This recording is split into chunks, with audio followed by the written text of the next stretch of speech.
jugement, ici aussi, par Aaron, c'est un appel au jugement. Demain est une fête pour Hachem. Il a prophétisé avec cet esprit de l'autel, qui est Malkout, que le jugement habiterait sur eux. Une fête, Shag, pour Hachem, est dérivé de la brise, Shaga aramique, c'est-à-dire, d'exécuter le jugement sur vous. 96. Et il y avait 3 types de jugement. Premièrement, et Hachem tourmenta le peuple Shemot 32 2.35. Deuxièmement, par les fils de Lévi qui tuèrent parmi les enfants d'Israël. Et troisièmement, il donna à boire aux enfants d'Israël. C'est le sens de demain est une fête, Shag, pour Hachem, car Shag fait référence à la tuerie des fils de Lévi. Hachem indique que Hachem a tourmenté le peuple, et demain nous informe que Moïse leur a fait boire les cendres du veau, car ils se couchèrent cette nuit-là, et au matin on les trouva enflés et morts. À propos de cela, il a dit, demain est une fête pour Hachem, et tout le remède qu'Aaron a administré consiste en ces mots. Il a construit un autel devant elle. 97.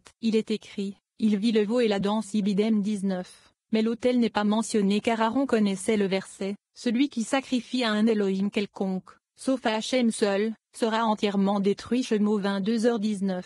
Certes, Aaron a été sauvé par le bon conseil qu'il s'est donné, faire un altitar à Hachem, et tout a été fait avec une parfaite bonne volonté, car il n'avait aucune mauvaise intention. 98. Rabbi Elazar lui dit, Père, certainement, il en est ainsi, et Israël n'a pas fait le veau. Mais pour ce qui est de Jéroboam faisant les veaux, Israël a été impliqué et a fait un veau. Il lui dit, certes, il en a été ainsi, et ils l'ont expliqué. Mais Jéroboam a péché et a fait pécher les autres. Et ce n'est pas, comme certains le disent dans les commentaires de l'Écriture, qu'il n'a fait que donner l'apparence de veau pour que les enfants d'Israël n'aillent pas à Jérusalem. Mais il n'était pas réel, car il a certainement commis un grave péché, et il a péché contre le royaume divin, tout comme la multitude mixte par le péché du veau. 99. Jéroboam a dit, je sais que le côté de la sainteté ne réside que dans le cœur du monde, qui est Jérusalem. Je ne peux pas attirer ce côté de la sainteté ici, alors que dois-je faire? Immédiatement, le roi prit conseil et fit. Melachim 12h28. Il prit un mauvais conseil. Il a dit, l'autre côté est immédiatement attiré par tout lieu et d'autant plus par cette terre, car il désire y habiter. Mais il ne peut s'habiller que sous la forme d'un bœuf. 100. Il demande, pourquoi a-t-il fait 2 veaux? Il répond, Jéroboam a dit, il y avait dans le désert des magiciens dont il est écrit, dont la chair était semblable à celle des ânes. Yeshézkel 23h20. Ils ont donc dessiné 2 esprits, un bœuf et un âne, mâle et femelle, mais ils les ont formés tous deux en un seul veau. Ici, ces 2 esprits mauvais seront habillés, comme il se doit, de veau, car ils sont mâle et femelle, le mâle sera à Bethel et la femelle à Dan. Et puisque, comme il est écrit, les lèvres d'une femme étrangère dégoulinent de miel. Michelet 5.2.3, les enfants d'Israël ont été puissamment attirés par eux, comme il est écrit, le peuple allait jusqu'à Dan pour se prosterner devant lui.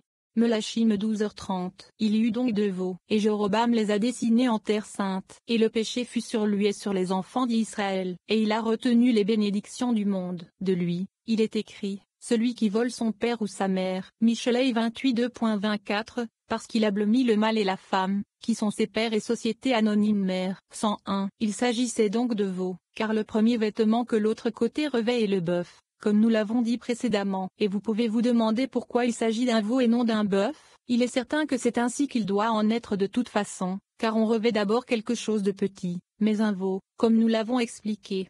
102. C'est pourquoi, mes enfants bien-aimés, ils ont voulu dessiner le nom d'Élohim, qui est le nom de Malkout, et c'est du côté d'Élohim que l'œuvre a été construite. Donc, le Saint Élohim, qui est la mère, c'est-à-dire Malkout, qui tient constamment le bras du roi et retient le fouet, n'était pas là, et donc, Moïse devait être là à sa place. Dès que le Saint, béni soit-il, lui a fait une allusion, il a observé et compris. 103. Il lui a fait 3 fois des allusions. Ô Moïse, fidèle berger, combien est forte ta puissance, combien est grande ta force. 3 fois, il lui fit signe, comme il est écrit, laisse-moi tranquille. Shemot 32.2.10, et la première, afin que ma colère s'enflamme contre eux, et que je les consume. Ibidem, et la deuxième, et je ferai de toi une grande nation. Ibidem, et la troisième. La sagesse de Moïse pour retenir le fouet était dans ces 3 allusions, car il tenait le bras droit, en correspondance avec laisse-moi tranquille, ce qui est le secret de Z. Il a tenu le bras gauche, en correspondance avec, afin que ma colère brûle contre eux,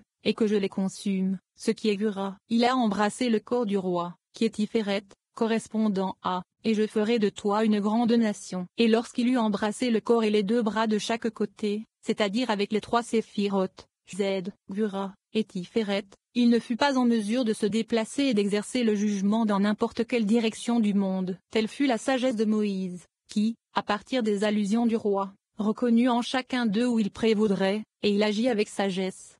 104. Rabbi Elazar et ses amis s'approchèrent et baisèrent les mains de Rabbi Shimon. Rabbi Abba qui était là, dit, si nous étions venus en ce monde uniquement pour entendre ce sujet, cela nous suffirait. Il pleura et dit, malheur à nous, Rabbi, quand tu quitteras ce monde, qui éclairera et révélera les lumières de la Torah. Cette question, ainsi que la question du verset 53, était cachée dans les ténèbres jusqu'à ce qu'elle en sorte. Elle illumine les hauteurs du ciel, car elle est marquée sur le trône du roi, et le saint, béni soit-il, se réjouit maintenant de cette question. Combien de joie sur la joie a été ajoutée devant le saint roi, qui éveillera des mots de sagesse dans ce monde, comme vous le faites. 105. Venez et voyez, avant qu'Adam ne pêche, il s'élevait et se tenait dans la sagesse de la lumière céleste, et n'était pas séparé de l'arbre de vie. Lorsque son désir de connaître le bien et le mal et de descendre devint fort, il fut attiré par l'autre côté, jusqu'à ce qu'il se sépare de l'arbre de vie, connaisse le mal et abandonne le bien. C'est pourquoi il est écrit, car tu n'es pas un El qui prend plaisir à la méchanceté, et le mal n'habitera pas avec toi. Tzilim 5. 5. Celui qui est attiré par le mal ne peut pas résider avec l'arbre de vie. Avant de pécher, ils ont entendu une voix d'en haut, de Bina, et ont connu la sagesse céleste, et ils n'ont pas eu peur. Mais après avoir péché, ils n'ont pas été capables de supporter même la voix inférieure de l'homme et de la femme, comme il est écrit, j'ai entendu ta voix dans le jardin, et j'ai eu peur. Béréchit 3h10. 106. De même, avant que les enfants d'Israël ne pêchent, au moment où ils se tenaient sur le mont Sinaï, la souillure du serpent a été éloignée d'eux, car le mauvais penchant a été annulé dans le monde, et ils l'ont repoussé loin d'eux. Ils s'unirent alors à l'arbre de vie, s'élevèrent jusqu'au plus haut niveau et ne redescendirent plus. Alors ils connurent et virent des visions suprêmes de Zahir Ampin. Leurs yeux brillèrent et ils se réjouirent de savoir et d'entendre. Alors le Saint, béni soit-il, les ceignit de ceinture des lettres du Saint-Nom, qui est le secret de leurs ornements au mont Horeb. Shemot 33 2.6. Afin que le serpent ne puisse plus avoir de pouvoir sur eux ou les souiller comme eux en Égypte. 107. Lorsqu'ils ont péché avec le veau, tous ces niveaux et lumières suprêmes leur ont été retirés, et les ceintures blindées qui étaient ornées du Saint-Nom céleste leur furent retirées, et ils attirèrent sur eux le mauvais serpent comme auparavant, et causèrent à nouveau la mort du monde entier. Par la suite, il est écrit, et quand Aaron et tous les enfants d'Israël virent Moïse, voici que la peau de son visage resplendit, et ils eurent peur de s'approcher de lui. Shemot 34 2.30. Ils craignaient même l'éclat du visage de Moïse. 108. Venez et regardez, il est d'abord écrit, et Israël vit la grande main. Shemot 14h31. Ils ont tous vu les lumières suprêmes qui s'illuminaient dans le miroir lumineux, qui est Zahir Ampin, comme il est écrit, et tout le peuple perçut les tonnerres. Shemot 20h15. Par la mer, ils ont vu et n'ont pas eu peur, comme il est écrit, il est mon El, et je le louerai. Shemot 15 2.2. Mais après avoir péché, ils ne pouvaient même pas regarder le visage du médiateur, comme il est écrit, et ils avaient peur de s'approcher de lui. 109. Venez et regardez, il est écrit à leur sujet, les enfants d'Israël se dépouillèrent de leurs ornements près du mont Horeb. Shemot 33 2.6. En effet, l'armure qu'ils ont reçue au mont Horeb leur a été retirée afin que le méchant serpent ne puisse pas avoir de pouvoir sur eux. Une fois qu'elle leur a été retirée, il est écrit, Moïse prendrait la tente et la dresserait hors du camp, à l'écart du camp. Ibidem 7. Rabbi Elazar a dit, qu'est-ce que ce passage, et les enfants d'Israël détachés, à avoir avec ce passage, et Moïse prendra. Point d'interrogation. Il répond, lorsque Moïse sut que l'armure céleste avait été retirée aux enfants d'Israël, il dit, certainement, à partir de maintenant, le méchant serpent viendra habiter parmi eux, et si le temple, ainsi que la tente de la rencontre, se tenait ici parmi eux, ils se souilleraient. Aussitôt, Moïse prend la tente et la dresse en dehors du camp, à l'écart du camp, car Moïse prévoyait que le mauvais serpent aurait un pouvoir sur eux, contrairement à ce qui existait auparavant. 110. Et il l'appela la tente de la rencontre, ou encore, le temps fixé. Ibidem. Il demande, n'était-ce pas une tente de la rencontre dès le départ? Il répond, au début, c'était une simple tente, maintenant il l'a appelée tente de la rencontre. Quel est le sens de temps fixé? Rabbi Elazar dit, il a de bonnes connotations. Rabbi Abba dit, il a de mauvaises connotations. Rabbi Elazar dit, il a de bonnes connotations. De même qu'un temps fixé est un jour de joie pour la lune, qui est le Malkout, car la sainteté y est accrue et aucune tare n'y règne. Ici aussi il lui a donné ce nom, tant de fait, pour montrer que la tente, qui est le malkout secret, était éloignée d'eux et n'était pas tachée. C'est pourquoi il est écrit, et il l'appela la tente du temps fixé. 111. Rabbi Abba dit, il a une mauvaise connotation, car à l'origine, malkout, était une tente simple, comme il est écrit, une tente qui ne sera pas démontée, ses piquets ne seront pas retirés à jamais. Yeshaïa 33 2.20. Mais maintenant, elle est la tente du temps fixé, c'est-à-dire seulement pour un temps, mais pas pour toujours, pour un temps fixé. À l'origine, la tente, qui est malkout, donnait une longue vie au monde, afin que la mort ne règne pas sur eux. Dès lors, elle est la tente du temps fixé, comme dans le verset est la maison fixée, Heb. Mehed, pour tous les vivants. Io 32.23. Car maintenant, il lui a été donné un temps et une vie déterminée pour le monde. Avant, il n'y avait aucun défaut en lui, mais maintenant il a été souillé. Avant, il y avait une connexion et une union de la lune, qui est malkout, et du soleil, qui est Zahir Ampin, qui n'était jamais interrompue. Maintenant, leur union est de temps en temps. C'est pourquoi il l'a appelée la tente du temps fixé, ce qui n'était pas le cas auparavant. 12. Ornement du mont Horeb. Rabbi Yehuda se demande pourquoi Josué a été puni avec les enfants d'Israël alors qu'il n'avait pas péché. Il était avec Moïse au moment du veau d'or. Rabbi Shimon répond que lorsque Dieu juge le monde, il le juge en fonction de la majorité des gens. Il explique ce qu'est la droite en haut et la droite en bas, et ce qu'est la gauche en haut et la gauche en bas, et dit que la mort attire tous ceux qui s'attachent au serpent et s'éloignent de l'arbre de vie. Rabbi Shimon conclut en disant que puisque la lune, malkout, était souillée, Josué seul n'aurait pu être épargné de cette souillure.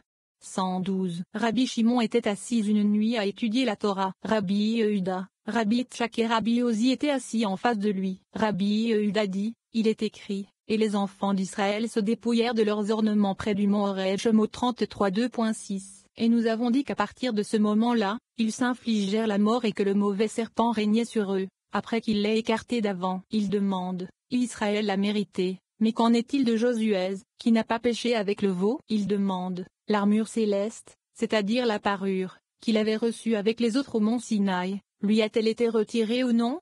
113. Si vous dites que l'ornement ne lui a pas été enlevé, alors pourquoi est-il mort comme les autres personnes? Parce que, grâce à l'ornement, ils se sont libérés de l'ange de la mort, comme il a été dit. Et si vous dites que l'ornement a été enlevé de lui, il demande, pourquoi alors a-t-il été enlevé de lui? Car il n'a pas péché, puisqu'il était avec Moïse au moment où Israël a péché. Et si vous dites qu'il n'a pas reçu cette couronne, c'est-à-dire l'orname au mont Sinaï, comme Israël, il demande pourquoi? 114. Rabbi Shimon a ouvert la discussion, et a dit, car Hachem est juste, il aime la justice, les hommes droits contempleront sa face. De Ilim 11. 7. Concernant ce passage, les amis ont dit ce qu'ils avaient à dire. Cependant, car Hachem est juste signifie qu'il est juste et que son nom est juste. Par conséquent, il aime la justice, c'est-à-dire malkout, dont le nom est juste. Le droit, il est droit, comme il est écrit. Il est juste et droit. Devarim 32 2.4. C'est pourquoi tous les peuples du monde contempleront sa face, s'amenderont et suivront le droit chemin comme il se doit.